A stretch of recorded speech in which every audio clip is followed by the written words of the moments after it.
அனைவருக்கும் வணக்கம். இந்த நாள் இனிய நாளாக அமைய வாழ்த்துக்கள். ஏஎல்பி ஜோதிட ஆசிரியர் டாக்டர் சாந்தி தேவி ராஜேஷ்குமார். மிதுன லக்னம்.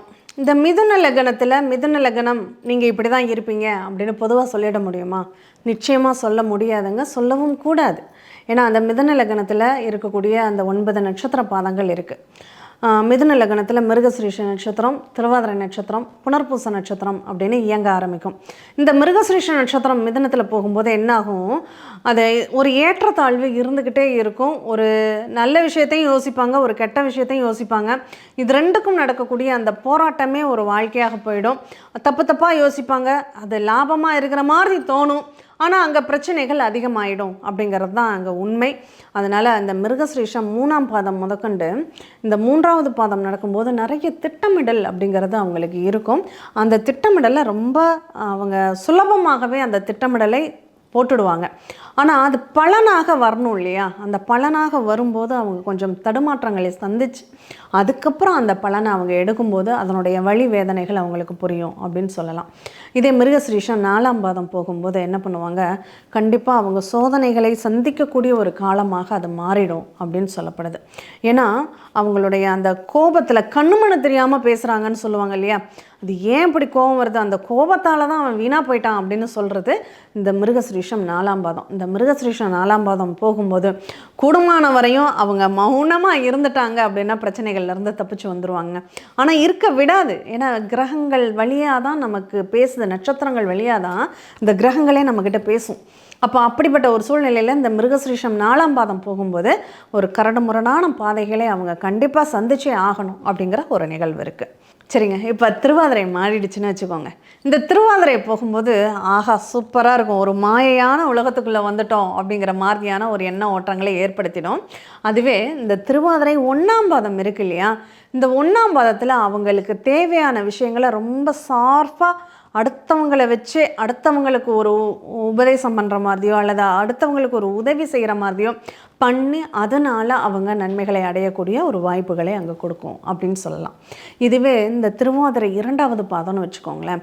இந்த 2ஆவது பாதம் என்ன பண்ணும், அது ஒருத்தங்களுக்கு நன்மையை செய்கிற மாதிரி போகும், நமக்கு ஒரு பலன் கிடைக்கிற மாதிரி வரும். ஆனால் அதை சந்திக்கிறதுக்குள்ளே 1000 தடைகளையும் 1000 நஷ்டங்களையும் நம்ம சந்தித்து அதுக்கப்புறம் அந்த பலனை அடையணும் அப்படிங்கிற ஒரு சூழ்நிலையை தந்துடும்.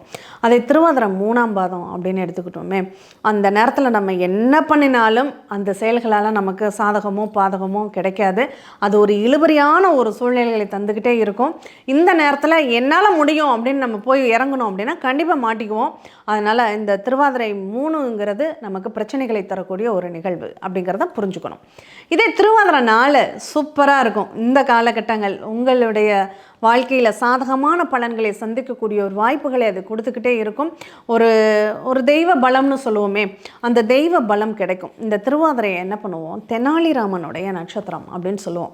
அப்போது நம்ம புத்தி சாதுரியமாக நடந்துக்கிட்டோம் அப்படின்னா இந்த திருவாதிரை நட்சத்திர காலங்களில் ஜெயிக்கலாம்.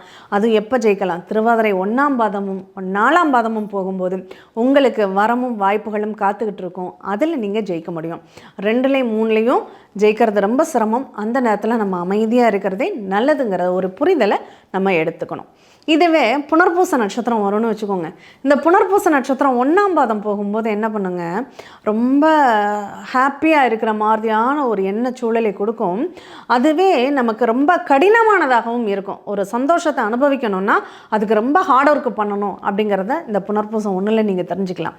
அதுவே புனர்பூசம் 2ல் என்ன பண்ணுவோம், நம்ம நல்லா அடுத்தவங்கள் முன்னாடி நம்ம நல்லா வாழ்ந்துக்கிட்டோம் அப்படிங்கிறத காமிக்கிறதுக்காகவே நிறைய செலவு பண்ண வேண்டிய ஒரு சூழ்நிலைகளை கொடுத்துடும் அப்படின்னு சொல்லலாம்.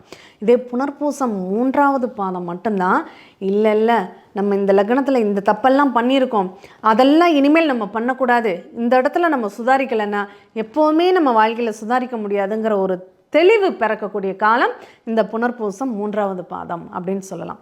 அப்போது இந்த மிதுன லக்னம் செல்லக்கூடிய இந்த காலகட்டங்கள் வாழ்க்கையில் எவ்வளோ ஏற்றத்தாழ்வுகள் பாருங்கள்.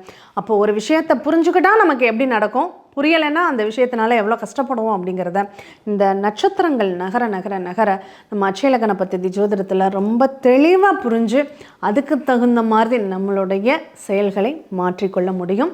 அதற்காக தான் உங்களை ஏஎல்பி ஜோதிடம் படிங்க, அதை பாருங்கள் அப்படின்னு சொல்கிறதுக்கு காரணம். அதனால் இந்த ஏஎல்பி ஜோதிடத்தை படிப்போம், பார்ப்போம். கண்டிப்பாக நம்ம வாழ்க்கையிலையும் இந்த நட்சத்திரங்கள் நம்மக்கிட்ட பேசும். அதை வச்சு நம்ம பலன்களை ஈஸியாக தெரிஞ்சுக்க முடியும். நன்றி.